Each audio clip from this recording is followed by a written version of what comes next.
गरियाबंद जिले के मैनपुर क्षेत्र के ग्रामीण इन दिनों जंगली हाथियों के आतंक से त्रस्त हो चुके हैं।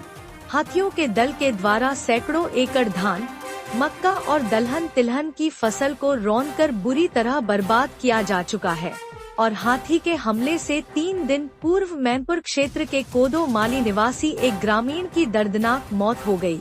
हाथियों से परेशान क्षेत्र के हजारों ग्रामीणों ने आज गुरुवार को मैनपुर पहुंच और प्राथमिक शाला मैदान के सामने 6 घंटे तक लगातार धरना प्रदर्शन करने के बाद आदिवासी महिला प्रकोष्ठ के जिला अध्यक्ष एवं जिला पंचायत सदस्य लोकेश्वरी नेताम एवं जिला पंचायत सदस्य संजय नेताम, किसान संघर्ष समिति अध्यक्ष टीकम कपिल के नेतृत्व में जंगी रैली निकाल नारेबाजी करते हुए वन विभाग कार्यालय का घेराव किया। इस दौरान ग्रामीणों और पुलिस के बीच लगभग 1 घंटे तक भारी झुमाझटकी हुई। बावजूद इसके प्रदर्शनकारी बैरिकेड तोड़ते हुए गेट के ऊपर चढ़कर जमकर नारेबाजी करने लगे। वहीं चेतावनी दी गई कि जल्द उनकी सभी मांगों को नहीं पूरा किया गया तो फिर उग्र आंदोलन किया जाएगा, जिसकी सारी जवाबदारी शासन प्रशासन की होगी। उनकी मांग है कि हाथियों के द्वारा फसल क्षति पर प्रति एकड़ 75,000 रूपए, किसी व्यक्ति के हाथी के द्वारा जनहानि पर 50 लाख रुपए एवं परिवार के एक सदस्य को सरकारी नौकरी दिया जाए। हाथियों को उनके मूल निवास क्षेत्र में वापस भेजा जाए। वर्षों से लंबित फसल और मकान क्षति राशि तत्काल प्रदान किया जाए। हाथी प्रभावित गांवों में सौर पैनल एवं स्ट्रीट लाइट्स तत्काल लगाया जाए।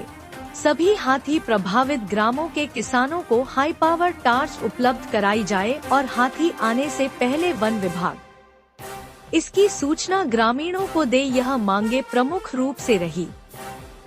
आज हाथी के फसल जो क्षति पहुंचाए गए हैं उस मुआवजा को लेकर, मुआवजा की मांग को लेकर के आज ब्लॉक मुख्यालय में तमाम क्षेत्र के पीड़ित किसान, वंचित किसान आज पहुंचे हुए हैं। सरकार जो देती है वो मुआवजा राशि नहीं है, वो क्षतिपूर्ति की राशि है। पर एकड़ की 9,000 की बात करती है, जिसमें 50,000 तो किसान का खर्चा होता है उस पर एकड़ में उत्पादन लेने के लिए। आज फसल बर्बाद है हमारे वनांचल क्षेत्र में। उसके बाद जहाँ जान हानि होती है तो उसके लिए 50 लाख की मांग, जो हम लोग मुआवजा की राशि की मांग किए हैं। वैसे 2-3 दिन मांग पूरा नहीं होने पर क्या करोगे? मांग अगर पूरा नहीं होती है तो हम शोषित, वंचित, पीड़ित किसान हैं। हम जहाँ पे भी हाथियों से आतंक होगा उसी गांव में केंद्र सरकार, राज्य सरकार, वन मंत्रालय, केंद्र और राज्य का पुतला दहन उसी गांव में होगा। ऐसे विरोध लगातार जारी रहेगा जब तक मांग पूरा नहीं। आज 10 सूत्री मांगों को लेकर के आज हम लोगों ने रैली, आंदोलन, धरना और घेराव का कार्यक्रम रखा हुआ था। निश्चित तौर पे लगातार जिले में हाथियों के दल के द्वारा किसानों के फसलों को रौंदा जा रहा है, घरों को तोड़ा जा रहा है और देखेंगे जन हानि हो रही है। उसके बाद भी शासन प्रशासन ध्यान नहीं दे रही है। उनकी सुरक्षा की गारंटी कौन लेगा, ये जवाब देने को तैयार नहीं है। इन सारे विषयों को लेकर के आज हम लोगों ने वन विभाग का घेराव करके मुख्यमंत्री और देश के राष्ट्रपति के नाम से ज्ञापन दिया है और मांग किए हैं कि जो हम लोग मांग किए हैं उचित मुआवजा मिलना चाहिए। ये क्षतिपूर्ति नहीं, हमको मुआवजा मिलना चाहिए। पर एकड़ 75,000 और मृत परिवार के परिजनों को 50 लाख का और एक सरकारी नौकरी मिलना चाहिए और साथ ही साथ सुरक्षा मुहैया उपलब्ध कराई जाए, ये हमारी मांग थी। वन विभाग वालों ने क्या आश्वासन दिया? कोरा आश्वासन के सिवाय हमें कुछ नहीं मिला है। ज्ञापन दिया, उनका एक ही तर्क था कि हम लोग देख रहे हैं हाथियों को, हम लोग निश्चित तौर पे उनके पीछे हमारे हाथों में इतने लगे हैं, ये उनका कहना है, लेकिन हमें ठोस आश्वासन नहीं मिला है।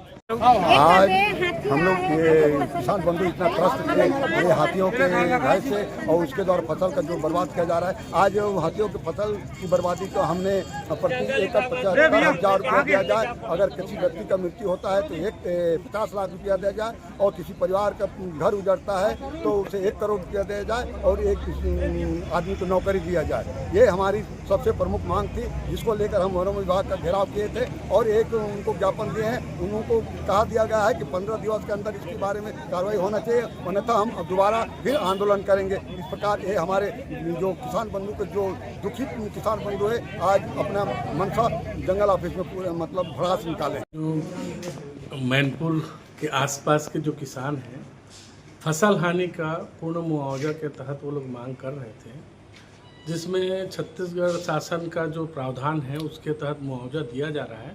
उनका मांग शासन से संबंधित था, बाकी अतिरिक्त मुआवजा का तो हम उनको शासन स्तर पे प्रेषित करने के लिए एसडीएम साहब के पास दिए गए हैं, और जो वन मंडल स्तर पे जो प्रकरण का निराकरण हो सकता है हम त्वरित निराकरण वन मंडल स्तर पे करेंगे, ऐसे करके उनको आश्वासन दिए। कुछ लंबित मुआवजा की बात कर रहे थे कि नहीं मिला है करके। कुछ लंबित मुआवजा है जो वन विभाग के तरफ से तो बना हुआ है और दिया भी गया है, लेकिन कहीं ना कहीं छूटा हुआ है, तो उससे सूची मांगे हैं गांव वालों से, और जैसे ही सूची मिल जाएगा तो उसके बारे में फिर उनको संतुष्ट करेंगे उस मामले में।